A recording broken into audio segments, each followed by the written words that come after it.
안녕하세요. 대전 강남한의원 이강한 원장입니다. 오늘도 혀 사진을 보면서 이야기 나눠보겠습니다.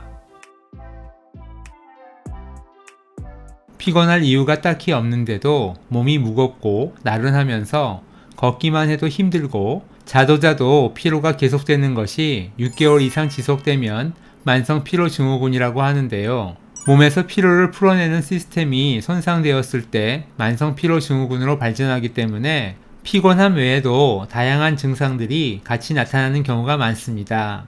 이 사진은 혓바닥 백태가 일부 벗겨졌는데요.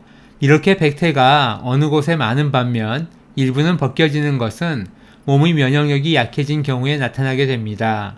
면역력을 저하시키는 주요 원인이 바로 만성 피로입니다. 만성 피로가 생기는 이유는 여러 가지가 있지만 가장 흔한 이유는 심장의 과로와 간열 그리고 소화기 장애입니다.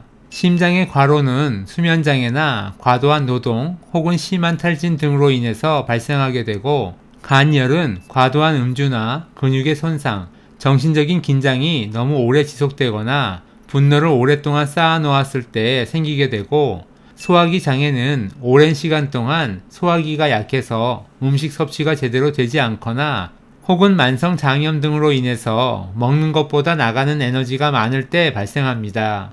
이 사진에서는 심장의 과로와 간의 과도한 긴장 그리고 소화기 장애를 확인할 수 있는데요. 먼저 심장 영역부터 본다면 혀끝의 붉은색과 W자 모양을 볼 수 있는데요. 이것은 수면장애로 인해 휴식을 취하지 못한 상태라는 것과 평소에도 근심 걱정을 많이 해서 심장에 부담이 쌓였다는 것을 알 수 있습니다. 간의 영역인 혀 가장자리 색을 보면 붉은색을 지나 약간의 오렌지색을 보여주는데요. 이것은 기타 줄을 너무 당겨 놓으면 줄이 늘어나는 것처럼 과도하게 긴장을 하다 보면 결국 몸의 기혈이 소모되어 피로가 심해진 것을 보여주는 것입니다. 그리고 가운데 위장 영역을 보면 세로로 일자 갈라짐과 노란 황태를 볼 수 있는데요. 이런 식의 일자 갈라짐과 누런 황태는 오랜 시간 동안 소화기가 약해진 경우를 보여주는 것입니다.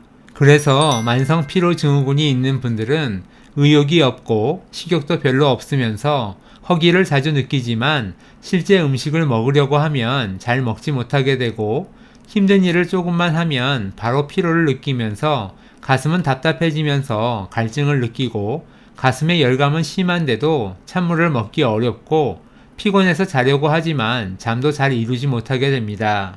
치료에 있어서는 심장의 진액을 보충하고 심기를 강화시켜주면서 간열을 풀어주고 비위, 소화기의 기능을 강화시켜주는 방법을 같이 사용해야 만성 피로 증후군을 치료할 수 있습니다.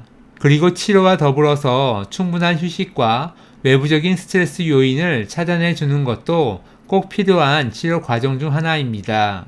앞에서 말씀드린 내용은 실제 환자분의 체질과 증상 그리고 병의 원인에 따라서 각기 달라질 수 있습니다. 그리고 저희 대전 강남한의원 네이버 블로그나 유튜브 채널에 오시면 보다 많은 만성 피로 증후군 관련 자료들을 보실 수 있습니다.